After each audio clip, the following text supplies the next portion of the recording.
Madam Speaker, as much as I belong to that committee, I want to say that maendeleo ya wanawake needs to have an election, and reasons for them not having an election is not well explained by my chairperson in that response.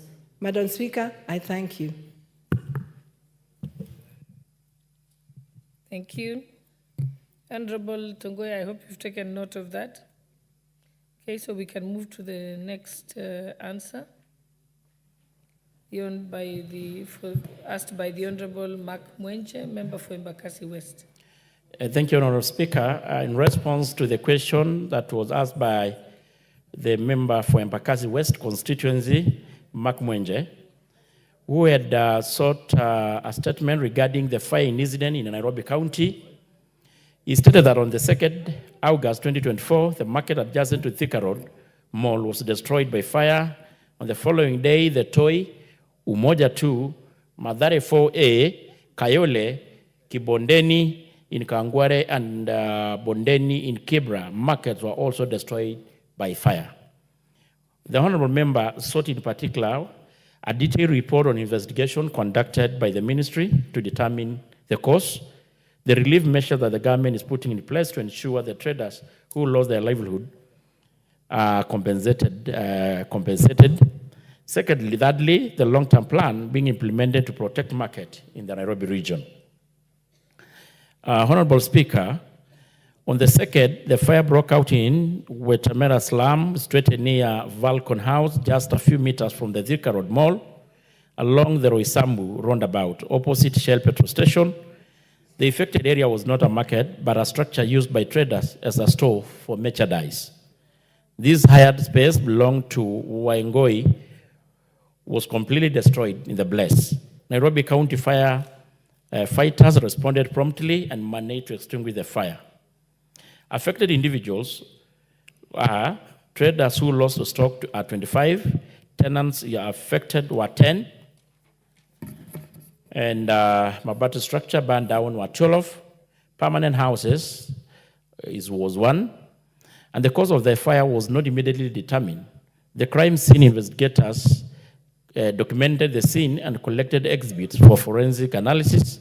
The Kenya Power and Lighting Company experts were also invited, and a comprehensive report will be issued upon completion of investigation, which is still ongoing. On the toy market, Honorable Speaker, on that, at around 5:30, a devastating fire swept through the toy market, destroying 1,253 stalls and causing extensive damage to the property of unknown value. 4 individuals were burned beyond recognition: Kevin Ocheng, who is aged 35, Janet Kweyu Ochek, age 20, and the other victims remain unidentified. The fire was reported to Kibra Police Station, and the scene was visited by police officers and various officials. Samples and debris were sent to the government chemist for analysis, while the bodies were taken to Nairobi Funeral Home for postmortem and identification. The cause of the fire is still under investigation. On the Umoja 2 market, Honorable Speaker, the fire burned down 10 Mabati structures on 3rd August at around 5 a.m. at Umoja 2, affecting 20 people. The fire was controlled by the police officers, members of the public, and Nairobi firefighters, and the cause of the fire is currently under investigation. That is by the time of writing this report, by the Directorate of Criminal Investigation, Kayole Police Division in Embakasi Sub-County. About the Mathare, the fires in Verno burned down Baghdad village, a slum located in the Mathare 4A. That is Untali location. The fire destroyed all the 85 Mabati structures and household goods. Nairobi firefighters responded and managed to put off the fire, and the cause of the fire suspected to be an electrical fault. The crime scene investigators personnel documented the scene. The debris were collected and taken for analysis at the government chemist to confirm the cause, but the report is not yet ready. Equally, the Kenya Power and Lighting Company Limited experts were invited also to the scene. On the issue of the Kayole market next to the Naivas, There is no report on the fire incident at Kayole Market. On the Kibondeni Market, our investigations have established that Kibondeni Market does not exist in Kawangware. Rather, there exists Kibondeni College, which is in Westland constituency, sub-county, and no fire incident has been reported at the college. On the Bondeni Market in Kibra, investigations have established that Kibra constituency has no market by the name Bondeni, and no recent fire has been reported in Kibra, other than the toy market incident, which occurred on that, as earlier stated. Lastly, Honorable Speaker,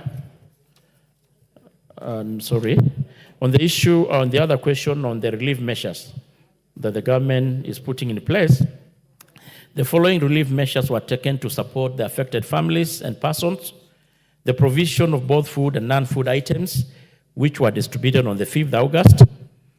And these items include food, non-food supplies were distributed by the national government, the county government, and the well-wishers to the toy market traders, and a total of 7,200 iron sheets and nail and poles were given to the victims. The continuous barrasses and the public engagement to educate traders on the fire provision and control measures. And of course, this included educating the public on the safe electrical connection, emphasizing on the danger of illegal connectivity. However, Honorable Speaker, the ministry has no vote ahead to compensate the traders. On the issue of long-term, plans are underway to build modern market with fire hydrants, extinguishers, modern stores, lighting systems, accessible roads, ample space, and security communication network across the country to ensure the fire departments are well equipped and staffed for prompt response. And of course, upgrading existing market, including proper planning for accessibility of the fire engines. And ensure that traders conduct regular elections to resolve leadership issues. Lastly, Honorable Speaker, the recent fire incident in Nairobi have highlighted the urgent need for improved fire safety measures and infrastructure. Future strategies will focus on modernizing market infrastructure, improving emergency response capabilities, and ongoing public education to mitigate the risk of fire in incidences. And of course, this is to mention even close working and partnership between both the national government and the county government of Nairobi. Thank you, Honorable Speaker. Very well, Honorable Mwenje. Thank you, Honorable Speaker. Honorable Speaker, I want to thank the chair of the committee for his response. Honorable Chair, I want to confirm some of the details that he has put, that since I raised the question, there's been some relief to those members, more specifically to Moja 2, who are compensated both financially by the county and also non-food items so that they can be able to rebuild their businesses and get back on their feet. Honorable Speaker, the only issue I just want to add to some of the issues that he has mentioned. The issue of the modern markets as he has proposed, I would hope the chair of the committee would engage the Department of Planning, that when we do these modern markets, because some of these places where there are these modern markets, you don't have accessibility to them. And some of the modern markets, we can do them with containers or materials such as metal and mabatis. It needs to be done in a constructive manner that will allow for access. So if they consult together and give them guidelines, that would really help us. I'd also want to bring to the attention of the chair of the committee is that we also even had another fire just yesterday. And one of the issues that I even raised with the president the other day was in Nairobi, the constituencies are not sub-counties. So you have less DCCs. Now, the other day, on Monday, actually, the president sat down with the entire administration and agreed that every constituency should be a sub-county. If the chair of the committee can ensure that happens in Nairobi, it will ensure that you have 17 DCCs in relation to the 17 constituencies. In these areas, you can ensure there are hydrants where water can be collected, because what will happen is that you have a fire in Mukuru or Umoja 2, but the truck has to leave and go somewhere else to get water to come back. By the time it comes back, the fire has really spread. If you have these, if we ensure what the president gave us a directive on Monday, if that is followed, then I can assure the chair that you'll be able to respond quickly to these incidences within Nairobi, and you'll be able to ensure that you can change the face of Nairobi, ensure these services reach people, these relief efforts reach the ground, and even compliance. Those areas where roads have been blocked for accessibility, for fire engines, for relief measures, if you have these DCCs resident in their various constituencies, that will be able to really assist. Otherwise, I want to thank the chair, because I know the personal effort you took to make those phone calls. They reacted even before you brought your statement. They reacted, and relief went to some of those areas. And I want to thank you for the good job that you've done. So thank you very much. Thank you. Very well, Honorable Mwenje. Let's have Deputy Speaker, Honorable Boss. Allow me to say something about these fires that have been very prevalent in our country. I think, first of all, it's not enough to constantly, once the fire has happened, to try and compensate the victims or to try and ask the government to help. I think we have a responsibility as the citizenry to ensure that wherever we are operating business, we must confirm that it is capable of being able to deal with a fire tragedy, should it happen. For example, I think, Honorable Mwenje, you should ask your traders, they should not agree to pay the county the levies and fees that they pay at the markets if there is no fire extinguisher in the premises. Because you have to be responsible. You can't say Serikali's idea each time. You must ask yourself, in this marketplace, suppose there is a fire, do we have extinguishers? Are the fire hydrants nearby? If not, they must say we are not paying any fees until those things are put in place. Because that is the responsibility of the citizenry. We cannot be people who complain. Similarly with the schools, I've been telling parents, you as parents, when you drop your child to a certain school, it is your responsibility to ask, when the children are sleeping in the dormitory, is there a matron inside the dormitory? Is the door locked from outside? Is there escape routes for the children should there be a fire tragedy? Because yes, the government has said all dormitories should not have grills, and that they should be capable of having an adult child getting out of the window if necessary. But that is not being implemented. But we cannot expect the government to police every place. Each parent must have that responsibility to ensure that my child is in a safe space. I've encouraged parents to form small associations. You can make a group of 10 parents to be the ones who goes to inspect the schools, and even make impromptu stops at night to see where these children are being put. So it's very important that we begin to talk to the Wananchi, to ask them, like, let us become our own police officers. Because ultimately, it is us who suffer. And at the end of the day, the government cannot compensate lives. It can only compensate property. When it is a market, it's easy. But what about when it was children, like the recent tragedy that we had at the school? So we must begin to change the conversation around this. Even here as members of parliament, we should be asking ourselves, how many fire extinguishers do we have at various points? How many times have we in this parliament had a fire drill? Not the time I've been in parliament. Nobody has prepared us for any fire drills. Should we escape? The other day when we had the breach of parliament and people came in, even getting out, nobody had trained us where exactly to go, where are the exit points, where are the places to take cover, and so on. So we must become the owners of our own security. Thank you, and I hope that the chairperson for Internal Security and Administration will summon the various institutions to ensure that this is done. It is not enough for a county to have a fire brigade truck sitting at a certain place It's better to have more fire extinguishers than a truck in any specific place. Thank you, Honorable Speaker, for the opportunity. Very well.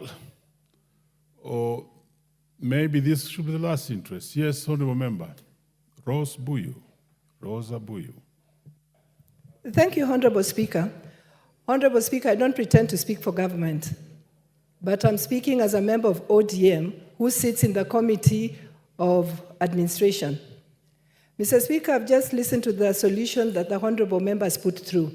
And one of those solutions is that we make each constituency a sub-county. I know that in the committee, we've actually been talking and seeking authority so that we can have each constituency as a sub-county.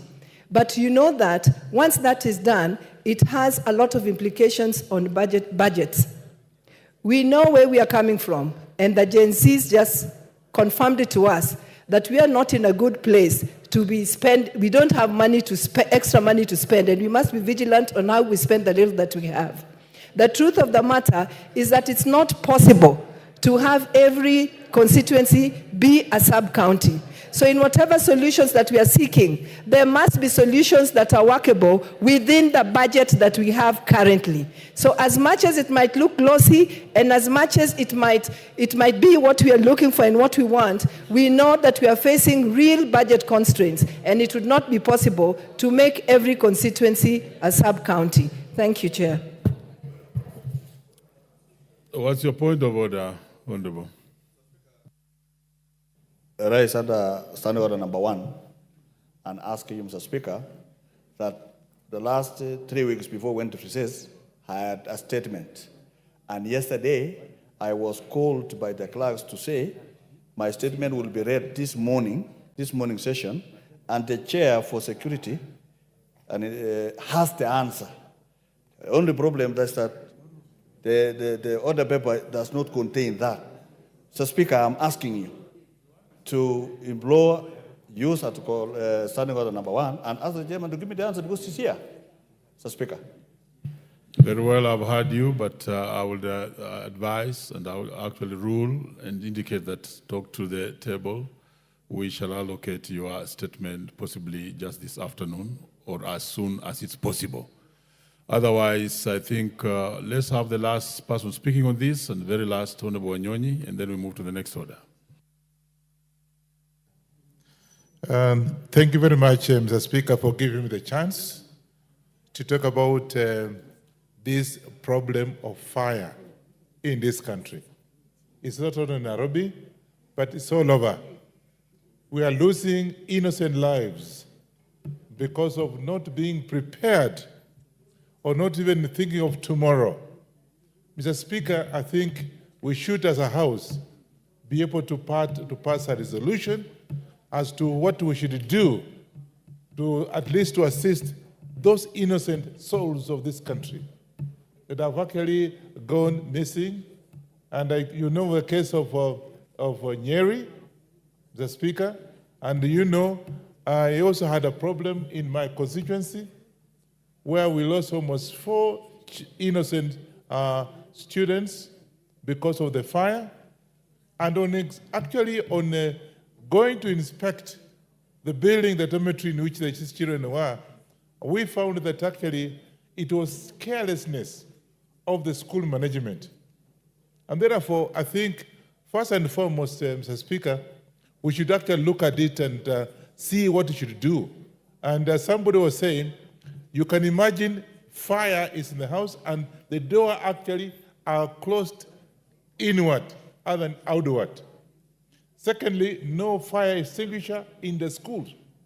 Thirdly, Mr. Speaker, there was nobody in that home.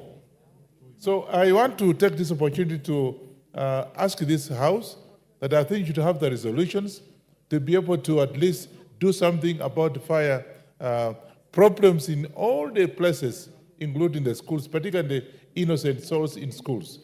And therefore, I want to support that statement made, and I've made my point. And I think, Mr. Speaker, before you cut me short, I also want to ask the CDF officers in our respective constituencies to be able to go around the constituency and check on schools, particularly the dormitories where innocent children go to, that actually some of these problems are actually observed, and make correction accordingly to avoid further calamities in our schools. Thank you very much, Mr. Speaker. Very well. I'm not sure that question was dealing with schools or dealing with toy markets. But I think there's a lot of juiciness on the matter affecting schools, and one of the honorable members could bring a substantive motion or petition on the issue of schools. Next order.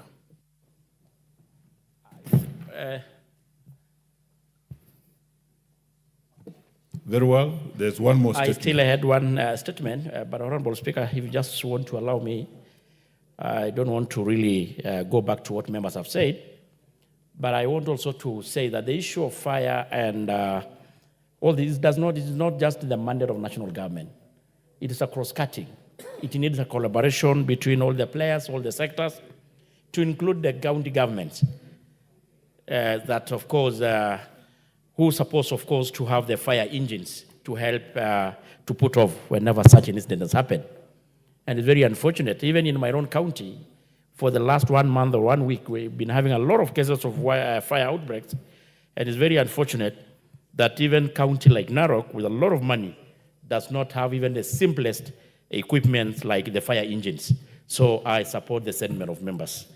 Lastly, Honorable Speaker, on the question being sought by the MP for Konoin constituency, my friend Brito Diogon, he had sought a statement regarding the disappearance of the one Fridah Chepngeno, a student of the Catholic University of East Africa. The honorable member particularly sought the following: the status of the investigation into the mysterious disappearance of the said person, which was reported at Ongatarongai police station on OB 7228, November 2023, and whether the family has been informed of the circumstances surrounding a disappearance and our whereabouts. Secondly, the step that the ministry has taken to ensure the missing student is expeditiously traced, and of course the security measures that the government has taken to guarantee the safety of all students and school-going children in order to protect them from potential instances. Honorable Speaker, on 28th November, one Fridah Chepngeno, a student at Catholic University of East Africa, was reported missing with the Ongatarongai police station number that I had stated. A circulation of the missing person to all police stations in Kenya was made via Ongatarongai police station signal, and the preliminary investigation revealed that on 22nd November 2023, Fridah Chepngeno and our friend Yvonne Wamboi went to Legend Club within Ongatarongai Township. They were in the company of their respective boyfriend, Mr. George Osawe and Edwin. They took drinks up to around 2 a.m. before Fridah with George to his residence at Liza Hills. And likewise, Yvonne accompanied Edwin to his residence. Fridah left her boyfriend's residence the following day at around 8 a.m. for an interview of Siron at Siron Hotel within Rongai. She never attended the alleged interview and has never been seen since then. An analysis of our call data and IMEI history revealed that on the 23rd November, same year at around 6 p.m., a different mobile line was activated in Fridah's handset and was deactivated on 26th at around 7 a.m. The owner of the said phone number, Paul Momanyi, was arrested at a quarry area within Ongatarongai Township and interrogation. He agreed, having used a mobile phone, make Samsung A13 on the above date. The description of the said phone fitted the one belonging to the missing Fridah. Paul Momanyi stated that the said mobile number had been brought to him on the 23rd November at around 9 a.m. by Mr. Cyrus Ongeri, who was a border rider and a friend to him, as a security for a loan of 1,200. Mumanyi inserted his SIM card into the said phone and used it up to 26th when Cyrus Ongeri paid back his money. Honorable Speaker, from the above finding, Cyrus Ongeri became the person of interest in this matter. All effort to trace him have been on course and still, by the time of writing this statement, being made to arrest him. The investigating officers, in a constant liaison with the Criminal Research and Intelligence Bureau, personnel from DCI headquarters for phone data and analysis and any technical assistance. Lastly, Honorable Speaker, the government has taken the following measures to ensure the security of all students and school-going children, the stakeholders' engagement with learning institutions on enhancing security of students, carrying out security sensitization and awareness to students in learning institutions, carrying out constant patrol to data and control criminal activities, and enhancing gathering of intelligence to enhance apprehension and prosecution of criminals, and arresting and prosecution of persons who have been established bars and illicit brew dens to close to learning institutions, which are hidden, which are hideout for criminal in some instances, and parents and guardians are urged to escort young learners to and from school to ensure their safety. Thank you, Honorable Speaker. Very well. The Honorable Member for Konoin is in the House. Proceed. Yes, Chair, Honorable Chair. Not satisfied with the answer, Honorable Chair. Why? Because Fridah disappeared. Fridah Chepngeno disappeared last year, November. On the circumstances that the chair has put, however, there was a lot of laxity, there was a lot of lack of diligence with regards to, with DCI, with regards to follow-up and trying to follow up on Ongeri Silas, who is the person of interest in this matter, who even took her phone. And Chair, you cannot disappear in this country and without trace, Chair. We need DCI to move faster so that they can find Fridah Chepngeno, so that Fridah can reunite with the family. I'm not satisfied with the answer, Chair. Chair. Speaker, as I agree with the member, we all know the issue of investigation. At times, you cannot predict the timelines. But I want to commit to the member and, of course, to Kenyans and to this House that the DCI department will do anything humanly possible to do justice to one Fridah and make sure that the family, the people who are responsible are prosecuted. Thank you, Speaker. Very well. You have another statement?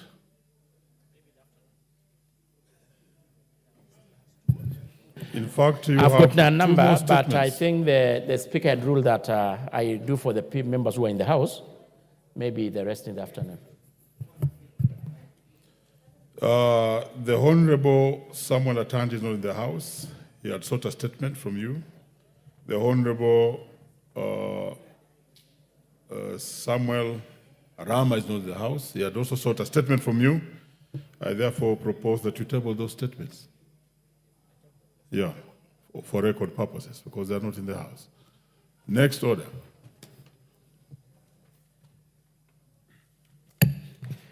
Order number 8, procedural motion, exemption of specified business from standing.